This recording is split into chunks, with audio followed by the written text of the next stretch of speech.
I moved into my aunt's old house on the very edge of town. It had been empty for years, yet it still smelled faintly of the lavender perfume she used to wear.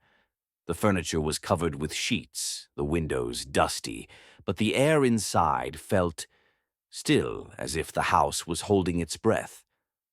The first night I slept there, I kept remembering something she once told me when I was a child. Never look into the mirrors after dark. I didn't think much of it at the time, but there were two mirrors in that house, both oddly placed. One in the living room, an oval framed in dark carved wood, and one in the hallway upstairs. They looked like they belonged in a different century. The first signs. It began with small, easy-to-ignore things. One morning I found a coffee mug sitting on the hallway floor. I had left it in the kitchen the night before. Another time I woke up to the sound of water gently rippling in the bathroom. When I checked, the tap was shut tight, yet the surface of the water in the tub was moving, as if something had just disturbed it. Sometimes in the corner of my eye, I thought I saw movement, a shadow slipping along the wall, vanishing when I turned my head. I told myself it was just me adjusting to a new home. Old houses make noises. Old houses have drafts. That's all. At least, that's what I wanted to believe. One night I woke to a faint sound. Knock. Knock. It was so soft I wasn't sure it was real until I heard it again.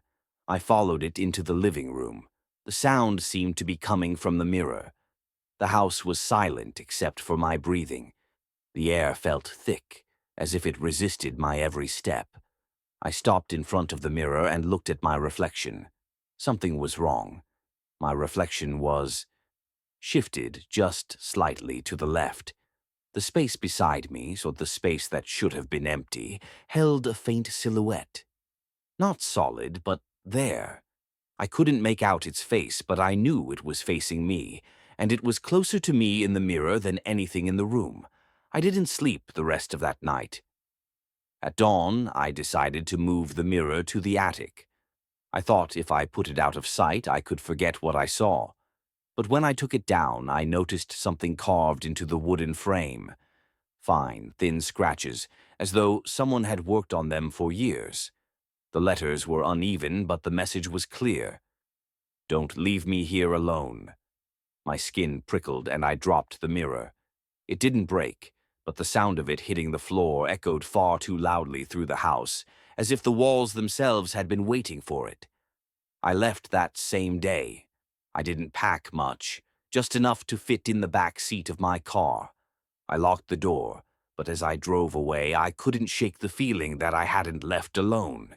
For weeks afterward, every time I passed a reflective surface, a shop window, a puddle, a bathroom mirror, I caught glimpses of a shadow standing beside me. Never clear enough to see the face. Never long enough to be sure. I've never gone back to that house. But sometimes, late at night, when the world is quiet and the air feels heavy, I think about that message carved into the wood, and I wonder, if I go back, will she still be waiting?